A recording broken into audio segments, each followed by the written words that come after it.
Den ersten Sieg in der Tasche, 3:0 auf Schalke gewonnen und jetzt wartet Leipzig, die so ähnlich wie Leverkusen im ersten Heimspiel uns bestimmt auch überrollen werden. Habe ich so im Gefühl. Die spielen im 4-2-2-2, wahrscheinlich auch wieder volle Lutsche nach vorne, Teampressing und hast du nicht gesehen. Aber wir versuchen trotzdem hier dagegen zu halten. Ich will mich nicht schon vor dem Spiel hier geschlagen geben und die weiße Flagge hissen, aber es wird sehr, sehr schwer. Auf jeden Fall. Guck mal, die setzen uns jetzt schon vorne unter Druck, das ist Wahnsinn. Aber dann gibt es ja auch automatisch irgendwo Lücken. Und warum nicht? Wenn wir es schnell und ganz klug spielen, können wir auch sicherlich hier uns ein paar Chancen rausspielen. Aber wahrscheinlich nicht so viele. Mal gucken. Ich wäre mit einem Punkt heute zufrieden. Gegen so Mannschaften auf jeden Fall. Aber vielleicht geht ja auch mehr. Wer weiß es schon. Merlin, Hato ist dazwischen. Da muss halt natürlich hinten auch heute alles klappen. Also die Defensive, die muss stehen. Unser Keeper muss jeden Ball halten, was er dann natürlich nicht machen wird, weil wenn die halt einmal durchkommen, dann ist es meistens schon zu spät. Ja, und wir können vielleicht auch über unsere schnellen Außen kommen. Das war richtig gut gespielt. Forbes im Strafraum und da ist Suazerda. Erste Chance. Und die Führung. Das ist mal ein sehr überraschender Auftakt, hätte ich gar nicht gedacht. Aber ihr seht, auch mit der Hertha, auch wenn der Gegner presst, wir haben den Platz über außen, dann in den Rückraum und dann ist Hertha ja völlig frei. Also er ist ja so schlecht verteidigt wie unsere Gegentore. Ja, und Jinma ist da fast noch im Weg, aber da kommt niemand mehr hin. Serdar Gulaschi streckt sich da irgendwie auch ein bisschen komisch und dann ist es sein erstes Tor. Und unser erstes Heimtor. Und somit sind wir doch schon gefühlt deutscher Meister. 6 Punkte auf dem Weg nach oben an die Spitze. Die Bayern, die zittern schon. Da stehen auch Mannschaften wie Mainz und Gladbach. Dortmund und Frankfurt stehen zum Beispiel unten. Also ihr seht, wie verrückt die ganzen Platzierungen noch sind. Und wieder geht's über... Ja, Forbes ist jetzt mal im Abseits. Aber ein Jinma, warum läuft ein Jinma nicht hin? Schade, dass die KI das nicht bemerkt, dass sie dann selber hätte hinlaufen müssen. Und natürlich müssen wir uns auch hier in diese Zweikämpfe reinwerfen. Wie gesagt, es gibt nicht immer eine gelbe Karte. Somit störst du den Spielfluss des Gegners. Und ich glaube, Olaru war es wieder. Der entpuppt sich bislang als ja, großer Stabilisator im Mittelfeld. Oh, Foul, aber Vorteil. Da gibt es wahrscheinlich noch gelb. Aber wir müssen jetzt den Schwung mitnehmen. Jinma, zieh mal weg, genau. Somit hat Forbes Platz. Das ist jetzt alles hier gut durchdacht. Forbes. Der ist schnell. Gute Drehung. Ah, dann braucht er zu lange. Hat den aber. Olaru, Busio. Ja, dann machen wir es auch. Oder wir versuchen auch gegen Leipzig hier den Ball laufen zu lassen. Die liegen 1:0 hinten. Wir müssen es hier irgendwie... Oder Leipzig muss es hinkriegen, Chancen rauszuspielen. Und die pressen halt überall. Und das ist dann unsere Chance. Wenn dann irgendwo die Lücke da ist, dann müssen wir sie natürlich auch irgendwie nutzen. Forbes, diesmal kommt er nicht ran. Und der Konter läuft. Vorne haben wir Ramos und, wie gesagt, Luis Openda, Kozlowski. Simakan kommt da nicht ran. Das ist der nächste Fehler. Also bislang die Leipziger nicht so druckvoll und so stabil, wie ich es vorher gedacht hätte. Ich habe das ja gegen Schalke schon gesagt, dass ich mir vorstellen kann, dass die wieder pressen, dass die uns vorne zulaufen. Machen sie auch. Aber wir halten bislang richtig gut dagegen. Oh, Barco, schade. Gibt es auch nachträglich gelb für Henrichs. Der ist also schon mal gebrandmarkt. Das werden auch witzige Duelle gegen Forbes. Der wird sich da jetzt auch ein bisschen zurücknehmen müssen. Und dann spielen wir aber trotzdem mutig nach vorne. Genauso musst du es machen. Nicht nur hinten reinstellen, weil das bringt noch weniger. Ja, am besten dann die Flucht nach vorne suchen. Serdar im Zweikampf. Auch da sehr, sehr gut. Also eine super Leistung bislang. Defensiv, vorne, offensiv haben wir unsere Chance, die wir hatten, haben wir reingemacht. Und dann geht's weiter. Jinma, Forbes, der läuft hoffentlich oben durch. Ja, und dann kriegt er den Ball. Schön. Gegen Henrichs, der hat schon gelb. Aber auch das sind Ideen und Kempf verteidigt auch nach vorne. Sehr, sehr gut. Es läuft richtig gut. Bislang Hato. Wir haben den Platz vorne. Jinma, wenn er durchläuft. Ja, schöner Ball. Simakan. Kommt da nicht hin. Jinma aus Spitzenwinkel. Auch der Ball hat mal geklappt. Hinter die Abwehr in die Schnittstelle genau reingespielt.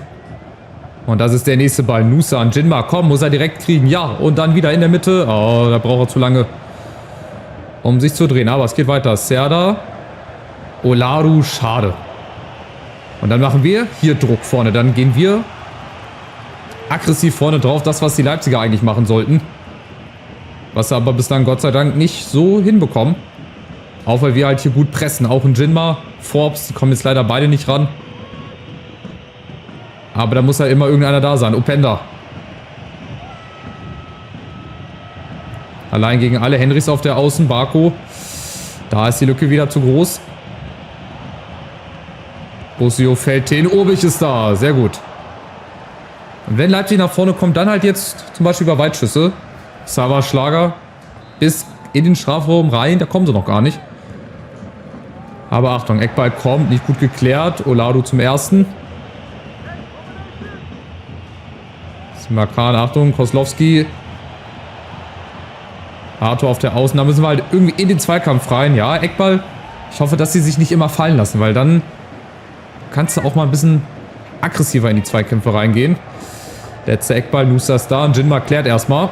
Kriegen wir noch die eine Chance vielleicht? Oh, Forbes. Das wäre interessant geworden gegen Henrichs. Also es ist bislang eine richtig gute Halbzeit. Erste Halbzeit bislang die beste Saisonleistung. Ist auch nicht schwer, wenn es das dritte Spiel ist und die beiden Spiele davor so mäßig waren. Beziehungsweise Schalke war auch gut gegen Leverkusen. Das war so ein bisschen zum Vergessen. Und wir sind auch laut Statistik verdient vorne. Also mehr Ballbesitz, ausgeglichene Schüsse. Aber im Endeffekt, wie gesagt, die Statistik liegt sowas von scheißegal. Am Ende ist wichtig, was oben links steht. Und da ist momentan die 1 auf unserer Seite. Und wir halten noch die 0. Aber ich glaube, dass Leipzig jetzt mit wütenden Angriffen versuchen wird, hier das Spiel zu drehen. Da muss man aber auch kein Hellseher für sein. Aber wir halten trotzdem hinten weiterhin die 0. Bradley ist sauber. Richtig guter Zweikampf. Und jetzt der Ball nach vorne. Auf Nusa. Jetzt ist halt niemand vorne. Egal. Ball vom eigenen Tor weghalten. Jede Sekunde, wo das passiert. Oh, Nusa. Nimmt einen ganz, ganz großen Bogen. Jede Sekunde, wo das ist eine gewonnene Sekunde für uns.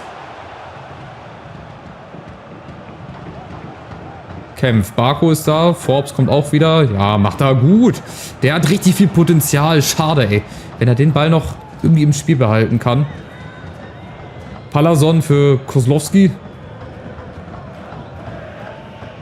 Schauen wir mal. Das sind Ausnahmen, die habe ich vorher noch nie gehört. Muss ja aber nichts heißen.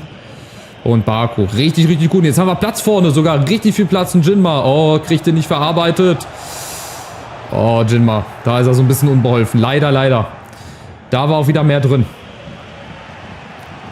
Das ist dann immer so schade, wenn ich sehe, was möglich wäre, wenn man den Ball dann dementsprechend hinspielen würde. Aber wir sind sofort wieder vorne. Wir sind echt gut im Spiel drin. Wir fangen sie im Mittelfeld schon ab, pressen und suchen dann immer wieder den Weg natürlich nach vorne.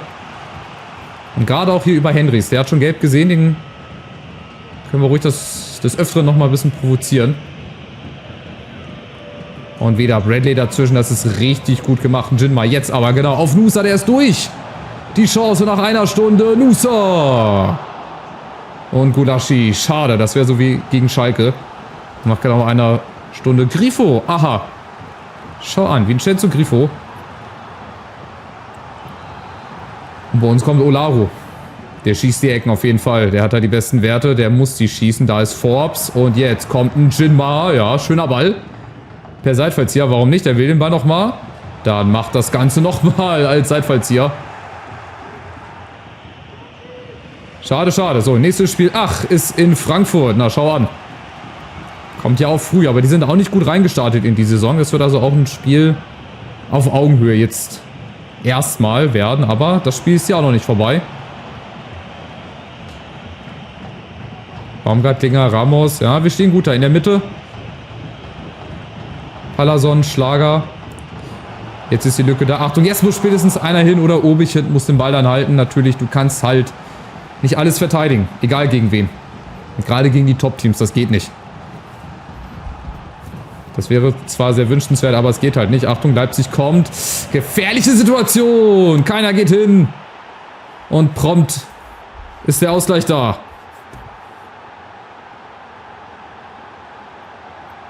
Da passt halt dann einmal nicht auf. Das ist halt auch, ja, im Stile einer Spitzenmannschaft kann man das so sagen. Guck mal, da passt halt nicht auf.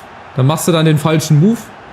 Dann ist die Lücke da und Baumgartlinger macht halt auch 1, 2 Antäuschung zieht dann in die Mitte rein und das ist dann überhaupt nicht zu halten. Für Obig, für Harto, die da leider zu spät kommen.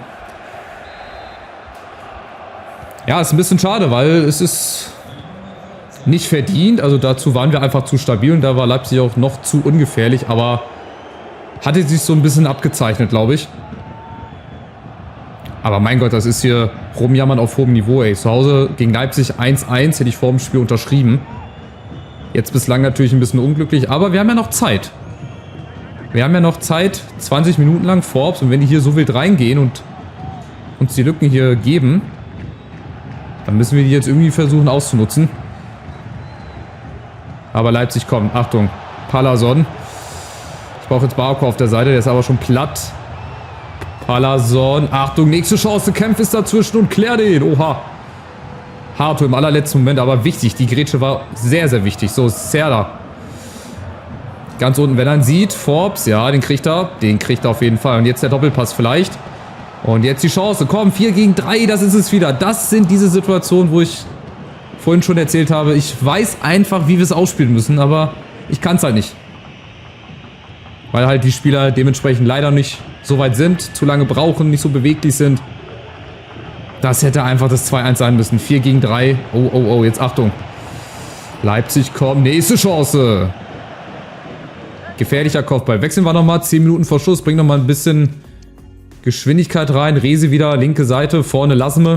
Vielleicht Last-Minute-Tor. Wird auch heute auch sehr geil. Und Ouedraogo für ein bisschen, ja, Jungfräulichkeit, Leichtigkeit. Die Unbekümmertheit. So, glaube ich, sagt man das eher. Jungfräulichkeit, was soll das sein? Aber ihr wisst genau, was ich meine damit. So, Leipzig, hier, ihr seht, nach wie vor, die stehen vorne. Aber dahinter, da ist halt dann Platz. Werden wir es dann dementsprechend ausspielen. Guckt euch das an. Olado und Ouedraogo, der hat Platz. Oben Nusa. Nicht im Abseits. Das ist die Chance jetzt. 83. Und wieder Gulaschi. Da hätten wir halt auch noch gehen können. Aber ihr habt gerade gesehen, wenn wir die Mittelfeldreihe überspielt bekommen, die Pressinglinie, dann haben wir echt so viel Platz dahinter. Das ist schon nicht mehr feierlich. So, Rese, vielleicht jetzt. Mit dem 2-1. Da kommt Harto, Nusa. Nochmal Rese, wer will den Ball? Wieder hoch rein. Oh, Ouedraogo. Den kannst du nicht hoch anspielen. Den hätte er da nicht bekommen. So, und Grifo gegen Bradley. Bekommt er die Außen dazu? Ja, muss wieder nach hinten jetzt.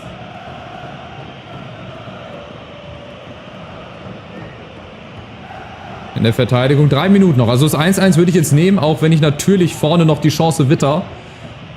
Auf ein 2-1, aber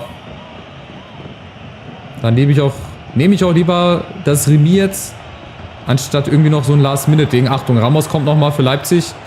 Oh, Flanke, ganz, ganz eklig. Ganz, ganz eklig. Wir müssen den da wegkriegen. So, Kempf, letzte Chance, komm. 1 Minute Nachspielzeit. Das ist jetzt die Chance. Komm, Rese, Lasme. Wir sind alle vorne. Nusa, wir müssen jetzt nur noch ausspielen. Rese und jetzt querlegen. Da ist Lasme. Und ab geht's. Das ist der Last-Minute-Sieg. Brian Lasme, eine Chance. Die kriegen wir noch. Und dann müssen wir das einfach so ausspielen. Wahnsinn.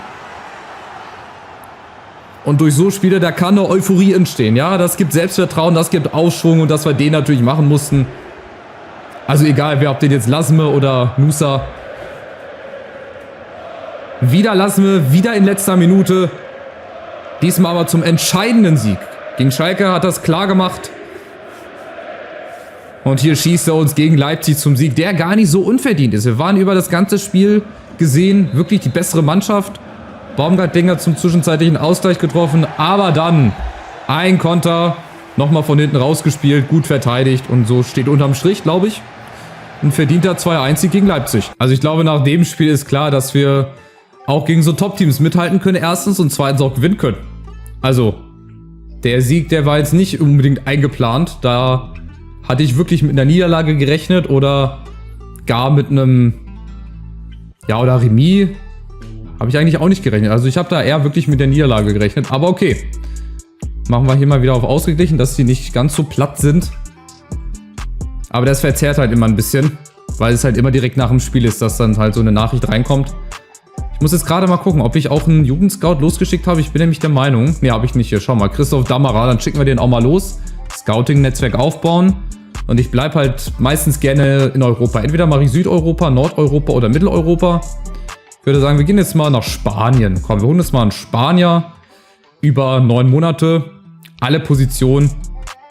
Wir können natürlich auch noch einen Scout anheuern, wenn wir das Geld haben. Aber ihr seht, wir haben nur 809.000. Da kriegen wir nicht so einen guten Scout. Da will ich dann auch nicht das Geld ausgeben. Also für 2 Sterne Erfahrung und 2 Sterne Einschätzung brauche ich mir keinen Scout holen. Dann lieber Christoph Dammerer. Mal gucken, was der uns jetzt immer monatlich an Spielern bringt. Bin ich sehr, sehr gespannt. Genau, baut sein Scouting-Netzwerk auf. Dann gehen wir vor. Nächstes Spiel ist dann gegen Frankfurt. Ach, wir haben Länderspielpause. Ja, geil. Ja, perfekt. Super. Sind hoffentlich alle fit und ausgeruht. Und das nächste Heimspiel ist dann gegen Dortmund. Aber das ist auch zum Beispiel, hallo Boss, sorry, dass ich nochmal anspreche. Die Jungs warten und warten, aber es kommt einfach nichts. Alles bleibt, wie es ist. Wir sind frustriert. Wie sieht der Plan denn nun aus? Ja, ey, Digga, ihr seid Fünfter. Habt jetzt 2 Siege in der Bundesliga und ihr träumt schon von mehr. Das ist ja wirklich ein bisschen utopisch. So, wir könnten aber witzigerweise, wenn wir gewinnen gegen die Eintracht, auf 9 Punkte kommen und auch uns schon wieder oben festsetzen. Das ist hier eine Momentaufnahme. Das ist super. Wir sind ganz weit weg von unten. Da steht Leverkusen, da steht Frankfurt, da steht Dortmund. Schalke steht auch ganz unten. Aber das wird natürlich nicht so bleiben. Das wird sich, wie gesagt, alles zurechtrücken. Ja, aber warum nicht? In Frankfurt zu gewinnen, wäre doch ganz schön. Und ich hoffe, ihr seid mit dabei und dann schauen wir mal, was wird. Macht's gut, bis zum nächsten Spiel. Ciao, ciao.